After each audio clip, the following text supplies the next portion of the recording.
Assalamualaikum warahmatullahi wabarakatuh. Alhamdulillahirabbil alamin wassalatu wassalamu ala asyrofil mursalin sayyidina maulana Muhammadin wa ala alihi washabbihi ajmain. Amma ba'du. Teng ngarsa keluarga besar Mbah Ahmad Minan Abdullah ingkang kula hormati, khususipun Nyai Umi Maftuhah sedanten keluarga Gus Hatta, ngarsa para kiai, wabil khusus wonten Kiai Ulil Albab Arwani, wonten Mbah Kawula Kiai Muat, wonten Mbek Rozin Gus Nazif, wonten Kiai Mujib, teng ngarsa para habaib ingkang kula hormati. Kula mun niat boten guyon, ternyata Pak Muat guyon terus kula. Tapi insyaallah kula boten guyon niku. Kula niku pun gayane lungguh kursi tapi sajane boten gayane, mriki dikongkon ngoten terus kalau niku terkenal kiai sing ora kena diundang kecuali pernah sepuh. Ternyata pernah sepuh niku kathah. terus termasuk Mas Nadif itu ngerasa sepuh. Iku nak mboten dituruti ngerahno banser. Terus ribet niku kok. Kula badhe matur jauh sederengipun Mbah Kawula Ki Muat Thohir. Beliau itu mbah kula saking lasem nggih saking kajen. Terus kula cerita sekedap buyut kula kandung namine Hafsah niku gadah putri Sofiyah niku dugi kula. Adikipun Sofiyah Badiah niku dados ibukipun Kiai Sahal. Wonten malih Kiai Subaidi dados Mbah Afif, Mbah Ahmad. Terus Hafsah niku binti Maksum bin Soleh bin Asnawi Sepuh. Nabi Sepuh itu saking Mbah Jiroh mriki terus Mbah Alfiyah dugi Mbah Mutamakin terus dawuh Pak Muat kula tesih gadah channel tapi bate nggih boten pati banter kula niku waris wedok dadi banter Mbah Muat tapi nak kula keliru niku pantes waris wedok nak waris lanang niku ketoke ora pati pantes terus niki kula cerita di antara khazanah sing kula waos. Dan itu jauh sebelum kula pireng cerita Mbah Minan. Kula nggih sering diceritani bapak kawula. Bapak riyen badhe khatam saking buyut Zubaidi, khatam teng mriki ngaos Mbah Dolah. Niku banyak ulama sing gadah tradisi kados Mbah Minan. Teng kitab Ummul Barohin ini diterangaken Nabi Musa sausé kepanggih pangeran. Niku nak ketemu suarane tiyang kupinge ditutupi. Wong bar krungu suarane pangeran terus krungu suarane manusa niku pusing. Terus Mbah Minan niku biasa terus Quran terus bocah bakas panen niku kan pusing. Terus critakno corona niku ya pusing. Terus biasa asik mbek pangeran terus itu mesti istildatnya billah, nyamannya dengan Allah. Di Indonesia niku kathah sing ngoten. Sing masyhur nggih Mbah Dimyati Pandeglang. Wonten alhamdulillah wonten Mbah Minan. Kula gadah pernah mbah kula namine Mbah Nur Samsi kanca beliau di Mekah. Iku termasuk ngriwayataken dawuh Mbah Minan, saku iku kang wis ra urusan ambek wong wis pokoke aku ngaji disalahno wong akeh lah, sementing aku ngaji Quran. Terus kula alhamdulillah termasuk orang yang pernah diberi kesempatan sowan beliau di kamar beliau dan saya tasyarruf sekali merasa mulia. Karena khazanah itu memang ada. Terus kalau cerita sekedap para tamu di Mbah Minan kalau dengan logika saiki wong lagi muhadasah mbek pangeran munajat waos Quran khatam kemudian jenengan ganggu nganggo kalam-kalam adami niku nggih cara hukum tirakat nggih batal kados salat niku nek omongan adami niku batal. Terus kata orang-orang yang punya pilihan seperti itu wahsyah, merasa tidak nyaman dengan makhluk.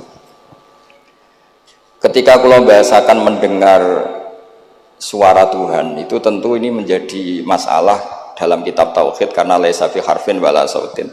Tapi ini mumpun jadi istilah dados istilah umum hatta yasma'a kalam Allah. Kula cerita tentang Imam Syu'bah. Imam Syu'bah niku lam yusfroh lahu firasun khamsina sana. Beliau itu enggak pernah lemean 50 tahun. Dan beliau khataman itu 24.000 kali. Bisa sampean bayang. Dan itu seringnya diwuduin wahid kata Sayyidina Utsman niku khatam Quran nggak badha Isya niku witire namung sak rakaat. Sayyidina Utsman itu satu-satunya sahabat kalau witir namung sak rakaat. Tapi sak rakaat Sayyidina Utsman itu khatam Quran. Nah kita alhamdulillah saged niru sak rakaat. Nggih hebat. Kalau nate ngaos kitab Fathul Bari Syarahipun Bukhari. Ada kelompok tertentu yang mengkritik kita karena sering khatam deres esok, khatam sore, atau deres esok, khatam duhur. Bahkan yang profesional semaan kadang dirong cakepan, duhur khatam, pindah terus, nggak macam-macam lah wong kathah. Begitu sepuro pangeran. Sing jelas nak hasilnya lumayan di sepuro bojo lah. Kalau ada konco hafid itu pegawaiannya semaan, nak cerita nih. Sampai apal deh, nak wong belah sakmene, nak wong desa sakmene. Iku nak diundang wong desa susah ora karuan. Tak takoki lho kena apa? Beda Mas nak ngundang kula Mas. Tak pikir beda niku napane ngono. Ternyata nggih niku nek sing. Niku sing mboten pati top-top. Nah, sing top-top niku khatamane mbek pangeran. Lah lucune niku sami. Sing payu ning desa ning belah yo nyun sewu yo duwe hasil. Tapi jenenge rezeki perhitungan niku jumlahe nggih terbatas. Tapi nek sing khataman teng kamar ngoten niku mboten terbatas, wong niku langsung hubungane mbek pangeran. Dadi sampean sering semaan mbek baminan semaan mbek pangeran mesti keramat baminan semaan mbek pangeran. Mergo sampean kontrake kontrak basari, kontrak ini jek manusa. Sik ro bedane wong belah pejabat sampai wong desa nih. Kanca kula sakniki mboten purun semaan, gara-gara krungu debate. Niki kisah nyata. Cara sing lanang niku 50.000, zaman niku tahun 9 berapa. Cara sing wedok niku 20. Debat. Debat terus dipadakno. Wong macul wae mau 20.000. Pemenah iki semaan ning jero omah, dadi 20 wis cukup. Gara-gara krungu debate niku terus mboten nate purun diundang napa? Semaan. Niki cerita. Tapi ilmu yang saya dapatkan dari bapak saking Badullah, niku dawuh Badullah, kena kepengen semaan diundang wong ikhlas iku gampang Nur. Kowe sering deres. Jadi kok nak diundang wong anggap ae derese pindah tempat. Nah, tapi nak sampean ra tau ngaji khatam, jebule nak diundang semaan khatam, nak ning omah ra khataman, berarti orderan sampean. Jadi iki solusi bagi kanca-kanca hafid sing wedi dosa, nak sing mboten wedi nggih monggo terusno mawon. Niku carane niku nggih tetep teng dalem nggih khataman, mungkin nek diundang berarti khatamane pindah tempat. Tapi nek sampean ra tau ning omah khataman, kok nek diundang khataman ya berarti order. Niki mboten nyindir, niki menata niat nih, cerita-cerita nata niat. Terus Imam Fathul Bari niku cerita, ketika Rasulullah sallallahu alaihi wasallam dawuh iqra'hu fi syahrin, ada sahabat yang pamit mau khataman tiap bulan nggak boleh, 2 minggu nggak boleh, seminggu nggak boleh. Walhasil itu dipakai alasan. Terus Nabi ngendikan iqra'hu fi syahrin sampai iqra'hu fi sab'in, sampai ada riwayat iqra'hu fi salasin. Sudah 3 hari khatam sekali itu sudah kebanyakan, apalagi 1 hari khatam sekali. Itu kemudian dipakai kelompok tertentu untuk mengkritik tradisi NU yang 1 hari khatam. Tapi apa jawabannya Imam Fathul Bari? Apa mereka yang mengkritik itu benar-benar nyata iqra'hu fi syahrin, kemudian mereka itu khatam tiap bulan? Kan enggak juga. Oke, kamu kritik enggak apa-apa dari Imam Sinten Ibnu Hajar Al-Asqalani, tapi kamu juga harus baca iqra'hu fi syahrin tiap bulan benar-benar apa? Khatam. Iqra'hu fi sab'in. Memang benar-benar tiap 7 hari khatam. Niki ngritik sing khataman sedina tapi ya ora khataman tiap 7 hari. Jangan bakatnya nonton ngritik. Nah, terus Imam Fathul Bari cerita, a'rafun nas, orang paling tahu tentang yang dikehendaki Rasulullah Shallallahu Alaihi Wasallam tentu ashabu, beberapa sahabatnya. Dan ternyata Sayyidina Utsman itu setiap malam khatam. Artinya apa? Tiap hari beliau khatam. Masa Sayyidina Utsman nggak tahu hadis itu? Sayyidina Utsman tiap malam niku khatam. Imam Bukhari rawi hadal hadis yang meriwayatkan Nabi itu melarang khataman keseringan, yang meriwayatkan hadis iqra'hu fi syahrin iqra'hu fi sab'in. Beliau itu tiap malam khatam Quran, dan khusus Ramadan khatam 2 kali. Bukan karena order loh, memang benar-benar khatam. Jadi pagi khatam, indal iftar, nanti khatam lagi sampai indas sahur. Sehingga terus mulai sanad kula dugi Mbah Dola, dugi Mbak Arwani sedanten lewat orang tua saya, lewat guru-guru kita, khataman tiap hari itu enggak punya akibat apa-apa. Karena itu ahwalu masyayikhina, itu sudah perilaku masaya-masaya kita. Terus niki yang perlu saya ungkapkan. Kemudian orang-orang yang kayak Mbah Minan itu ngalami toyul wakti. Gurunya Imam Sa'roni namanya Ali Al-Mursifi, ini cerita tentang Sirajul Qori, saraipun Mandu Masatibi.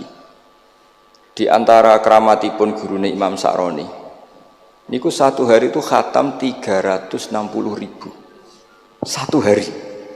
Sampeyan iso bayangno 360.000. Niku boten sampean takwil paling kulhu pengganti Quran. Boten, ya memang dibaca. Sampai muridnya Imam Sa'roni itu tanya, "Taqra'uhu bi harfin wa sautin?" Apa kamu baca dengan huruf juga ada suara jenengan? Naam. Terus kata beliau, "Maddawli al-waqta." Ini Allah memanjangkan waktu untuk saya ikraman di Rasulihi Muhammad sallallahu alaihi wasallam. Jadi beliau mengalami toyul waktu. Toyul waktu itu waktu diringkas sedemikian rupa sehingga beliau baca itu dalam waktu 24 jam ya kayak mungkin bagi kita ratusan tahun. Namanya toyul waktu. Nah, kenapa itu bisa terjadi? Terus kata-kata sarahnya Satibi tadi Siraul Gorek, wa hadza amrun la tasahul uqul wa hadzuna minhu at-tasdiq. Ini sesuatu yang mungkin nalar kita tidak sampai, tapi sudahlah kita percaya saja. Nah, kenapa kita percaya? Karena Quran itu kalamullah sing aslinya itu laisa bi harfin wala sautin. Tidak melibatkan suara, tidak melibatkan huruf. Itu yang kalamun azaliyun. Kemudian orang ini ditarik ke Lauh Mahfud, kemudian dia ngalami yang seperti itu. Dan itu bagi orang-orang dekat Allah sah saja. Kuntu sam'ahu alladzi yasma'u bihi wa basarahu saterusnya. Orang-orang yang dekat Allah itu ibaratnya mau melafadzkan apa saja itu sudah kayak mewakili itu. Kenapa begitu? Karena dia saking fananya pada dirinya sampai ya memang fana.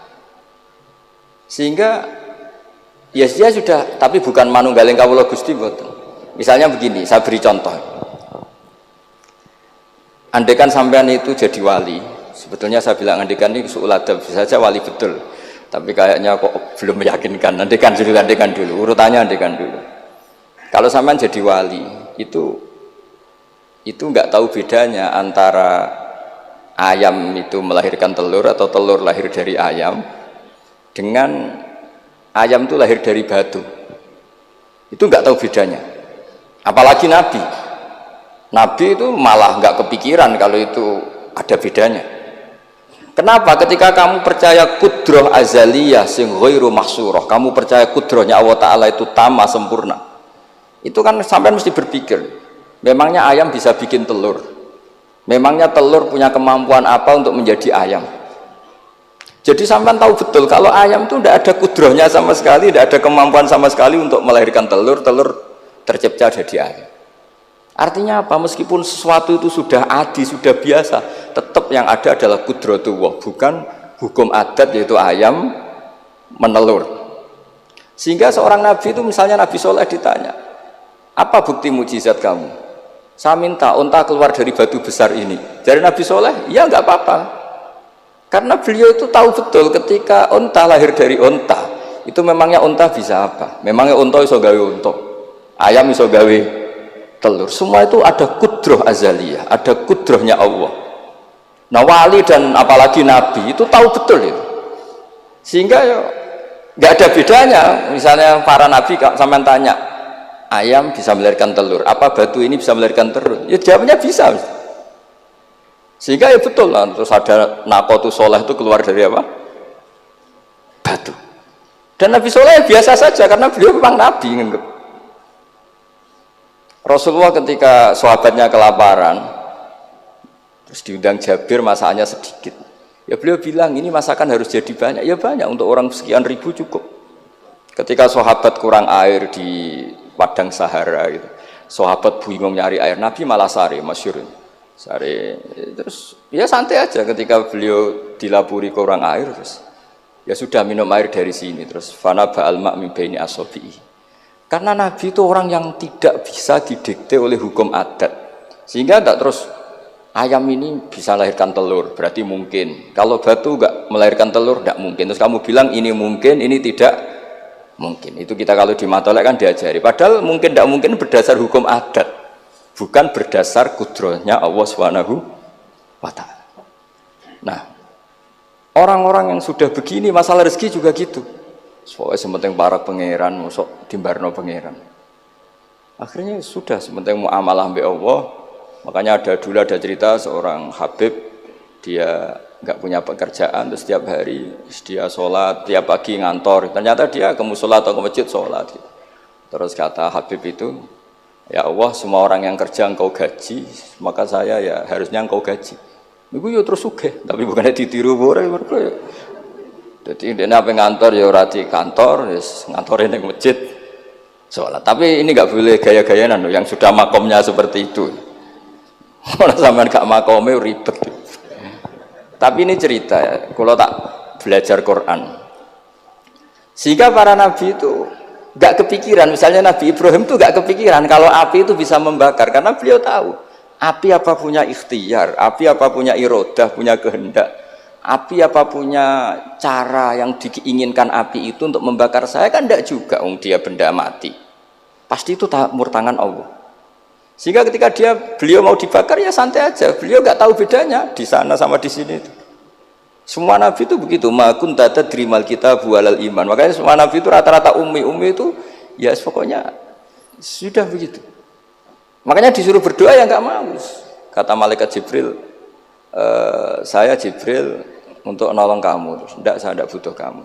Maksudnya kamu ngomong nanti tak sampaikan ke Allah. Allah itu sudah tahu tanpa kamu.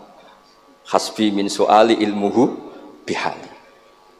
Itu nabi. Nah, Rasulullah Muhammad SAW juga sama. Ketika mau perang Badar, itu kan musuhnya itu 1000 lah kira-kira gitu. Sahabat itu 300. Terkenalnya 313 sama dengan ashabi apa itu? Talut itu. Apa itu? Waqatala apa Daud itu, ashabi Daud itu. Itu Nabi ya santai aja.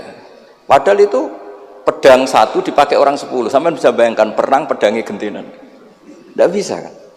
Tapi Nabi karena diutus Allah ya jalan saja. Ya santai. Karena bagi Nabi itu nanti ada kudratullah. Betul. Ternyata perang musuhnya 1000, musuh 300, yang satu perlengkapan lengkap, yang satu gentenan pedang. Perang yus. Dibacok sik nyelip pedang kalau musuh kan yur gak iso bayangno. Singkat cerita terus masyhur itu Nabi terus berdoa. Ya Allahumma Allahumma intuhlik hadil isobat alam tu'bad ba'dal yaum. Walhasil terus ada pertolongan dari Allah. Artinya Nabi nganggep ini gak penting 300 apa 100. Orang menang tuh ya karena biqudratillah. Begitu juga di perang Khandaq di. Sehingga Nabi itu pernah minta kakinya kambing. Kaki yang depan namanya dirok. Dirok itu 2 kan, namanya kaki depan itu dirok. Coba ambilkan dirok itu, ini ada tamu, diambilkan. Terus diambilkan lagi, ambilkan lagi 1, diambilkan. Terus ambilkan lagi, bukankah kambing diroknya hanya 2 ya Rasulullah? Andai kan kamu langsung ngambil, pasti tetap jumlah itu ada. Karena ketika Nabi ngendikan ini jadi konstitusi. Jadi kemana malaikat kudu melok ribet Nabi ngendikan.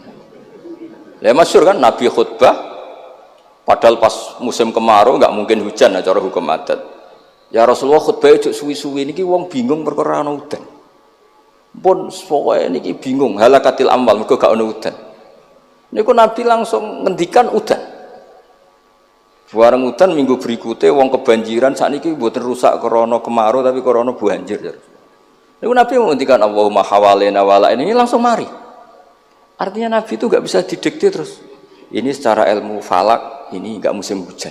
Nah, kiai saya kan perhitungan, gelem istisqa sausé didelok wis musim dadi istisqa. Kula ndek kanca kiai ahli falak, niku kon istisqa ora gelem. Tak takoki kena apa? Tak hitung jek suwi kesudan iki. Engko ora ketara ra mandine, dadi dekne ngenteni. Wis, yo ono kiai rondo politik ngoten yo. Tangan-tangan ya bener, timbang terkenal ngobos kan nurono reputasi. Jadi, iya. Tapi kalau Nabi itu enggak. Nabi itu makun tadrimal kita bualal iman. Karena kalau kita sudah makom itu enggak bisa didikte oleh al-ahkam al-adiyah. Nak pitik mulai rondok dari pitik.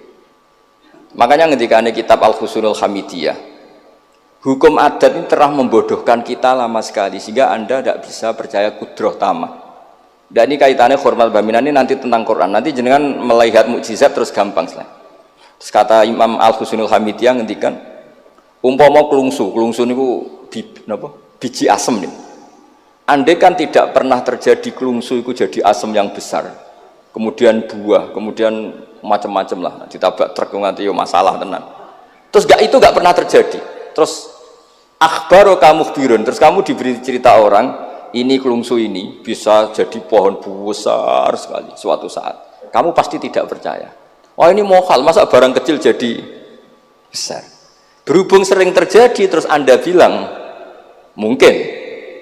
Tapi pertanyaannya loh, ketika mungkin itu kamu kan gak ikut bikin.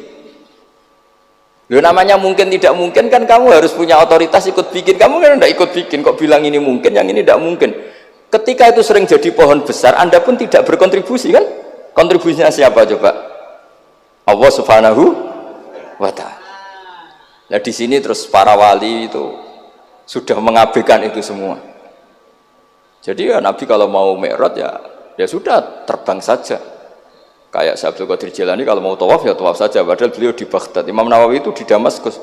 Tiap malam tuh tawaf. Padahal penerbangan 3 jam. Karena beliau gak roh bedane. Iki adoh iku parku. Mbak Mutamakin kepengen teng Mekah ya teng Mekah mawon. Ra usah antri haji, paspore diurus. Kondo Mas Nadib kondo menak nu mboten usah ngoten. Mboten usah ngoten. Niki cerita wali mboten. Artinya nah, orang-orang ahli Quran itu sudah ke makom itu. Sehingga ya coba warai, nak tengok-tengok ning omah terus rezekine piye, ya coba warai ngono kok dadi goblok malah niki pun makomnya seperti itu. Dan kita harus berlatih. Kalau kita tidak berlatih maka ilmu ini akan hilang. Yaitu tadi, terus kita didikte hukum adat, seakan-akan hukum adat ini memenjarakan kita, memasung kita, kemudian kita sampai nanti ada mukjizat, Naqatu Soleh keluar dari As-Sakhrah, dari batu besar kita janggal, Nabi Ibrahim dibakar oleh api, kita apa? Janggal. Sebetulnya itu kalau pakai, makanya di Matolek, di semua pondok diajarkan, ada mohal akli, ada mohal apa? Adi. Kalau mohal adi itu ya sebetulnya tidak mohal, cuma secara adat itu jarang apa? Terjadi. Tapi kita harus mulai berpikir, dilatih. Ketika telur jadi ayam, memangnya dia punya ikhtiar kan enggak? Tetap di situ ada kudratullah. Nah kalau sama-sama kudratullah, bedanya apa? Telur keluar dari ayam sama telur keluar dari batu. Kan sama-sama yang menentukan adalah Nah di sini ini latihan tauhid. Terus yang terakhir untuk sering baca Quran secara fasih, secara benar, secara apa? Ini saya cerita min haisul makna ya. Itu sesuatu itu dikembalikan pada yang punya. Saya beri contoh ya. Kalau sampean saya tanya, mic ini kan dari besi, sama ini masker dari kertas, dari kain. Ini kuat mana? Pasti sampean menjawab kuat mic, karena ini materinya dari apa? Besi. Tapi Anda salah. Artinya salah itu, ya sebenarnya cerdas tapi lagi setengah. Yang benar adalah, ya terserah jenengan Gus jenengan yang megang.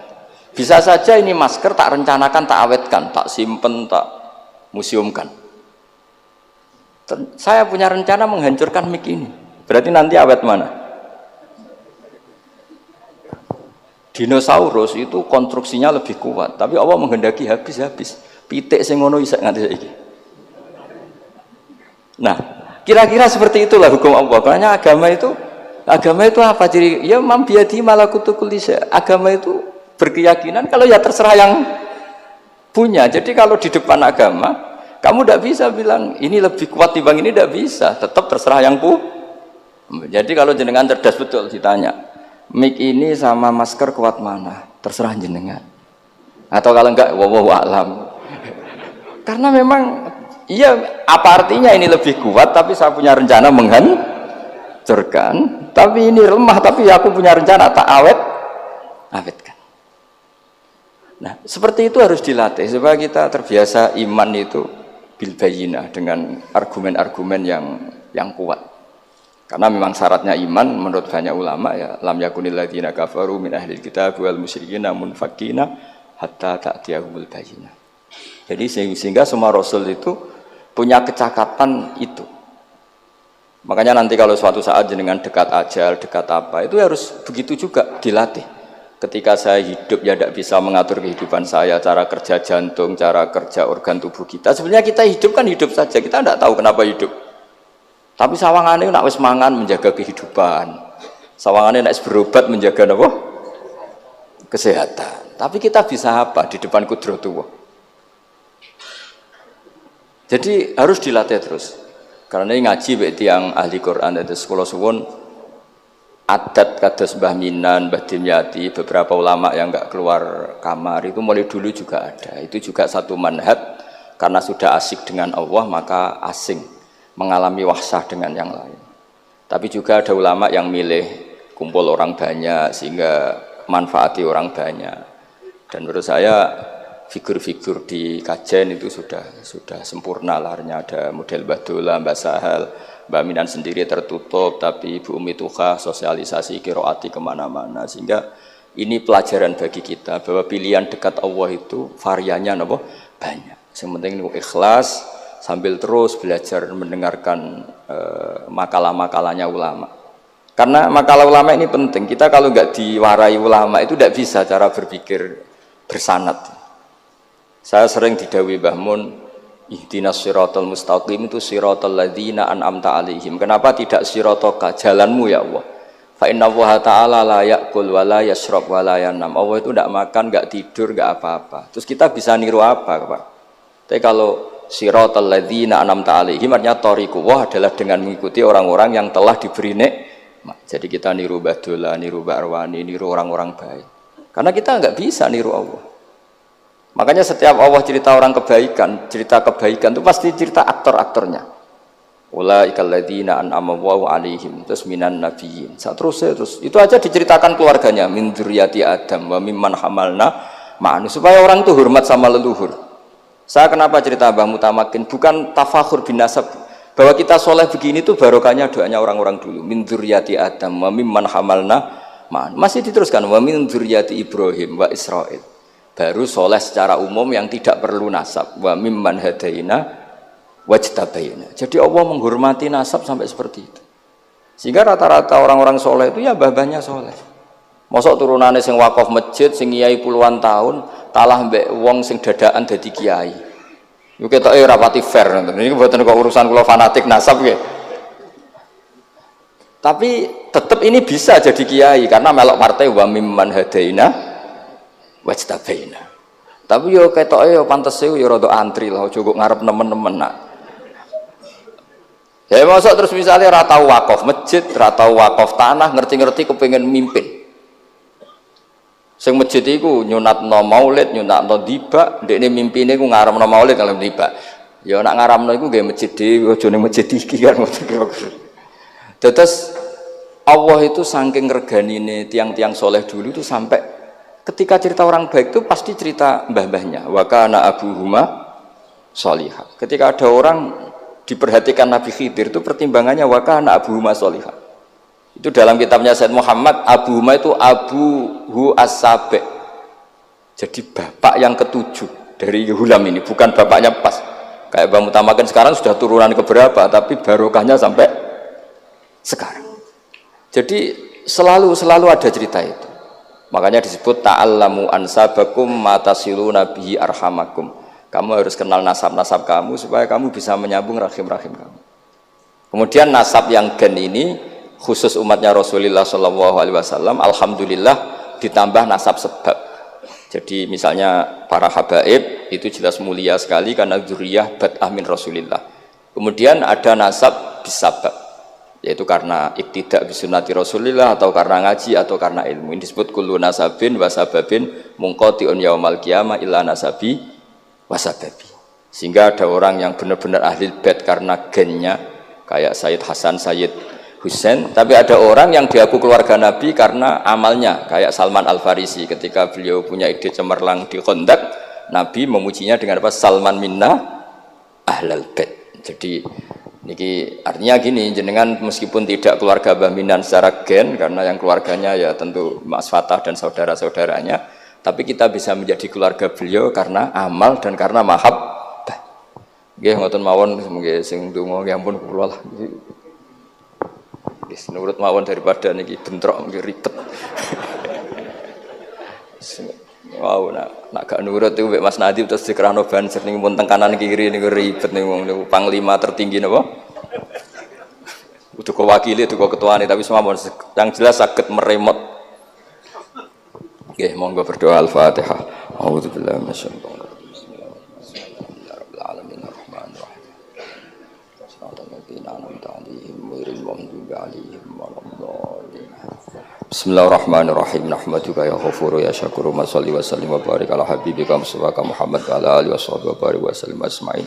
Allahumma ya ilahana ya wa bi barakatid da'ina ilaika wa barakatil mutawassilina ilaika bi jahi habibika Muhammad. Ighfir ya Allah limba Ahmad minan Abdillah salam wa ali darajatihi fil jannah wa barik fi ahlihi wa fi dzurriyyatihi ya Allah. Allahumma ya ilahana ya ij'alna ya aminin mutmainin alladzina la khaufun 'alaihim wa lahum yahzanun waj'alna salibin wa nimin mu'afin min kulli bala'in dunyal akhirah waj'al ya Allah himmatan al-ulya fi hadhihi ad-dar'i la kalimatika ya Allah hatta nakuna ya wa khudamatan di syariatika wa abnaina ya Allah wa abnaina fi khidmati syariatika al-gharra al-bayda lailuha kana hariha ya Allah aqimna fi dzalika wa inna ala dzalika ya Allah Rabbana atina fid dunya hasanah fil akhirati hasanah wa qina adzabannar sallallahu alaihi sayyidina Muhammad sallallahu alaihi wasallam subhana rabbika rabbil izzati amma yasifun wa salamun alal mursalin walhamdulillahi rabbil alamin. Bismillahirrahmanirrahim.